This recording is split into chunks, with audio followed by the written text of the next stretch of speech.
दोस्तों, Reliance power limited की बात करें तो स्टॉक के अंदर आज गिरावट देखने को मिल रही है। लगातार पिछले कई दिनों से तेजी बढ़ने के बाद स्टॉक फाइनली आज दबाव में आ गया। इसके पीछे वजह ये भी है कि अनिल अंबानी के पूरे पुराना जो मामला है उसको लेकर ईडी ने नई कार्रवाई की है। तो पुराने जितना मामला है वो सारा का सारा इस समय रिलायंस पावर के और रिलायंस इंफ्रा के बिजनेस के आड़े आ रहा है। जबकि बिजनेस बहुत अच्छा है और शेयर की प्राइस काफ़ी नीचे आ गई है। अब यहाँ पे क्या संभावना बन रही है, क्योंकि फिर से हमारे सामने क्वार्टर फोर की उम्मीद बन रही है। रिलायंस पावर का शेयर काफ़ी करेक्ट हो चुका है। सबसे बड़ी बात तो ये है कि इसकी प्राइस इतनी नीचे आ गई है कि आप देखिए, जिसका आईपीओ ही 2008 में 400 के 500 के आसपास लाया गया था, वो स्टॉक अगर 20-25 के आसपास, तो आप समझ ही सकते हो कि कितना कम है। ऐसे में क्या आने वाले समय ये बेहतर करेगा, समझने की कोशिश करेंगे इस वीडियो के माध्यम से। लेकिन फ्रेंड्स, उससे पहले अगर आप पहली बार हमारे चैनल पे आए तो चैनल को सब्सक्राइब कर दीजिए, एक बेल आइकॉन दबा दीजिए ताकि जब भी नया वीडियो बने पहला नोटिफिकेशन आपको मिले। वीडियो पसंद आए तो लाइक से जरूर कीजिए। चलो फ्रेंड्स, वीडियो स्टार्ट करते हैं। मैं हूँ आपका दोस्त एस बी दवे और हमारे अपने चैनल ऑनलाइन कमाई में आपका बहुत बहुत स्वागत है। सबसे पहले बाजार की बात कर ले तो बीएससी सेंसेक्स इस समय 78,449 के स्तर पर है, जहां पे 338 पॉइंट की तेजी यानी 0.43% अपर है बीएससी सेंसेक्स। अब बाजार बहुत ज़्यादा रिकवर हो गया है। लोग जो बहुत डर रहे थे कि एक तरफा गिर रहा है, एक तरफा गिर रहा है, अब उस पर लगाम लग चुकी है। क्योंकि आपको पता होगा कि ऑल टाइम हाई बना हुआ है 86,000 का। तो 86,000 का जो बाजार था, गिरते हुए 71,000 के आसपास आ गया था। अब लेकिन वहाँ से रिकवरी बहुत अच्छी हो गई है, क्योंकि 78,449 यानी 78,000 को पार कर गया। तो इससे उम्मीद जगी है कि आने वाले समय बाजार फिर बेहतर करेगा। और जैसे कि अब ग्लोबल टेंशन थोड़ा सा कम हुआ है, बातचीत की मेज पर आ चुका है यूएस, इजराइल, यूरोप, तो आने वाले समय इससे स्थिति बदल सकती है। अब बात कर ले रिलायंस पावर की, तो 28.80 पर इस समय स्टॉक ट्रेड कर रहा है। 0.48% की गिरावट है, लगभग आधा परसेंट की गिरावट स्टॉक के अंदर इस समय देखने को मिल रही है। तो 28.94 पर क्लोजिंग थी कल की। आज पॉजिटिव शुरुआत हुई। आप देखिए, 29.45 की शुरुआत हुई और 29.75 का हाई भी बना दिया। तो 20 रुपए का जो स्टॉक था वो दौड़ते हुए 29 तक पहुंच गया। बहुत ज़बरदस्त दौड़ लगाई। और ऐसे में अब देखिए, थोड़ी सी जो निगेटिव बाजार में खबर निकल कर आई, जिसकी वजह से ये प्रॉफिट बुकिंग इसमें शुरू हो गई और इसकी वजह से 28 पॉइंट इसने 36 का लो बनाया। वैसे देख ही सकते हो कि 20.17 का इसने फ्रेश लो बनाया था 52 वीक का। वहां से स्टॉक 29 तक पहुंच गया है। काफ़ी अच्छा, क्योंकि अभी इसको सफ़र काफ़ी ज़्यादा तय करना है। 76 का इसका 52 वीक का हाई बना हुआ है। तो इस वजह से अगर 30 रुपये के आसपास स्टॉक है, तो थोड़ी सी दबाव की स्थिति के बाद फिर ये आगे बढ़ता हुआ दिखाई दे सकता है। आज वॉल्यूम के मामले में टॉप 5 में शामिल है रिलायंस पावर। आप देख ही सकते हो, नंबर 5 पे है। वोडाफोन आइडिया नंबर 1 पे है वॉल्यूम के मामले में, लगातार रोज की तरह। ओला इलेक्ट्रिक मोबिलिटी नंबर 2 पे ट्रेड कर रहा है। और ओला इलेक्ट्रिक मोबिलिटी में भी जब से पीएलआई स्कीम का गिफ्ट मिला है और कंपनी का सेल्स बढ़ा है, लोगों का रुझान स्टॉक को लेकर पॉजिटिव और काफ़ी अच्छा बेहतर कर रहा है। जेपी पावर में भी ज़बरदस्त वॉल्यूम में कामकाज हो रहा है। और ये तो इस हिसाब से देखिए, नंबर 5 पे इस समय रिलायंस पावर है, जिसमें बिकवाली भी हो रही है कुछ बड़े फंड हाउस की। तो रिलायंस पावर के शेयर की अगर हम बात करें तो पिछले जो 9 ट्रेडिंग सेशन थे उसमें से 8 में इसमें हमने लगातार तेजी देखी है। और यहाँ पे इससे देखें तो 8 दिन में इसमें जो है 28% की भारी भरकम उछाल देखने को मिली। और बुधवार को इसमें देखें तो इंट्राडे में 13% की बम्पर तेजी हमने देखी है। तो बहुत ज़बरदस्त प्रदर्शन रहा है। और ऐसे में प्रॉफिट बुकिंग तो आनी ही थी, क्योंकि काफ़ी कम समय ज़बरदस्त प्रदर्शन किया इसने। तो ये देख सकते हो कि 5 दिन में ही 15% की इसमें तेजी स्टॉक के अंदर बनी है। और इसीलिए आज इसमें थोड़ी सी प्रॉफिट बुकिंग आई है।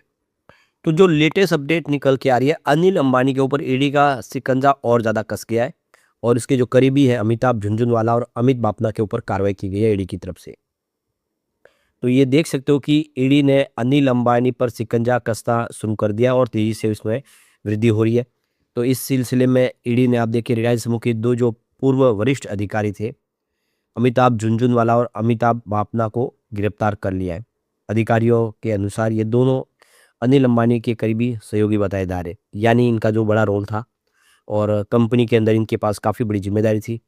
तो प्रवर्तन निदेशालय ने ये जो कार्रवाई रिलायंस होम फाइनेंस लिमिटेड यानी आरएचएफएल और Reliance home finance limited RCFL के लोन धोखाधड़ी मामले में की है और इन अधिकारियों को गिरफ्तार किया। तो लगातार बहुत सारी गिरफ्तारियां हो रही है पुराने मामले को लेकर। तो देखो कि ईडी की तरफ से बताया गया है कि पूछताछ के बाद झुनझुनवाला को धन शोधन निवारण अधिनियम यानी पीएमएलए के तहत हिरासत में लिया गया। उन्होंने कहा कि एजेंसी ने विस्तृत पूछताछ के लिए हिरासत में ले जाने के अनुरोध को लेकर अदालत के समक्ष उनको पेश कर दिया है। तो जांच अनिल अंबानी के समूह की कंपनियों जैसे कि रिलायंस होम फाइनेंस लिमिटेड और रिलायंस कमर्शियल फाइनेंस लिमिटेड के माध्यम से फर्जी और मुखौटा कंपनियों का इस्तेमाल करके कथित बैंक ऋण संबंधी जो धोखाधड़ी की गई है उसको लेकर एक कार्रवाई हो रही है।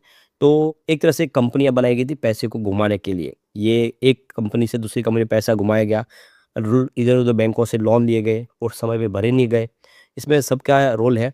और झुनझुनवाला ने मार्च 2003 से लेकर 2019 तक रिलायंस कैपिटल लिमिटेड के निदेशक के तौर पे थे और वो आरएचएफएल और आरसीएल दोनों होल्डिंग कंपनी है। तो देख सकते हो कि उनका एक बड़ा रोल था और इसी वजह से उनकी यहाँ पे गिरफ्तारी हुई है। तो लगातार ये जो शिकंजा कस है जिसकी वजह से भी फिर से थोड़ा सा स्टॉक के अंदर दबाव देखने को मिला रिलायंस पावर के अंदर। यहाँ पे सीबीआई की तरफ से भी अनिल अंबानी और रिलायंस कम्युनिकेशन लिमिटेड के खिलाफ नया आपराधिक मामला दर्ज किया गया है। इन पर एलआईसी के कथित तौर पर 3,750 करोड़ रुपए का गलत नुकसान पहुंचाने का आरोप है। एजेंसी का ये कदम फॉरेंसिक ऑडिट रिपोर्ट के बाद आया, जिसमें टेलीकॉम कंपनी पर फंड की हेराफेरी करने और वित्तीय स्थिति को गलत तरीके से पेश करके एलआईसी को ऊंची कीमतों पर डिवेंचर बॉन्ड खरीदने के लिए प्रेरित करने का आरोप लगाया। यानी उनको पूरी तरह से गलत बताया गया, कंपनी की माली स्थिति नहीं बताएगी बल्कि बढ़ा चढ़ा के बता के एलआईसी को भ्रमित करके अपने डिवेंचर बॉन्ड बेचे उन्होंने और इसी वजह से ये अलग से कार्रवाई चल रही है। वैसे रिलायंस पावर के शेयर की अगर बात करें तो उसका कंपनी का जो ऑल टाइम हाई था वहाँ से 99% ये स्टॉक टूटा और फिर लगातार फिर बेहतर भी किया। तो ये देख सकते हो कि 16 मई 2008 को रिलायंस पावर के शेयर की जो प्राइस थी वो 260 के आसपास थी और तेज़ी का दौर जब थमा और ये गिरना लगा तो फिर 2020 में 1 रुपये के आसपास आ गया। यानी जो स्टॉक है कौड़ियों के भाव में 260 रुपये का स्टॉक 1 रुपये पे पहुँच गया, लेकिन फिर इसने रिकवरी दिखानी शुरू की और तब से आप देख सकते हो कि निचले लेवल से 1800% का उछाल दिखा चुका है। यानी वो 1 रुपये का जो शेयर था कोविड काल में वो 76 तक पहुंचा। तो वो लोग तो नुकसान में आ गए जिन्होंने आईपीओ के वक्त निवेश किया और वो अभी भी बने हुए, तो उनको कोई फ़ायदा नहीं क्योंकि स्टॉक 260 नहीं बल्कि 400 के ऊपर आईपीओ था। उसके बाद में बोनस शेयर जारी करके उसकी प्राइस को नीचे लाया था, लेकिन वो स्टॉक अभी भी उस लेवल से तो बहुत कोसों दूर है। लेकिन वो लोग जिन्होंने कोविड काल में निवेश किया था उनको फ़ायदा ज़रूर हुआ है स्टॉक के अंदर। अब रिजल्ट हमारे सामने आने वाला है। अगर हम बात करें पिछले 2 रिजल्ट की, रिवेन्यू सितंबर में 2067 करोड़ के आसपास था, दिसंबर में कम होकर नए 1950 करोड़ के आसपास, दिसंबर क्वार्टर में रिवेन्यू घटा है।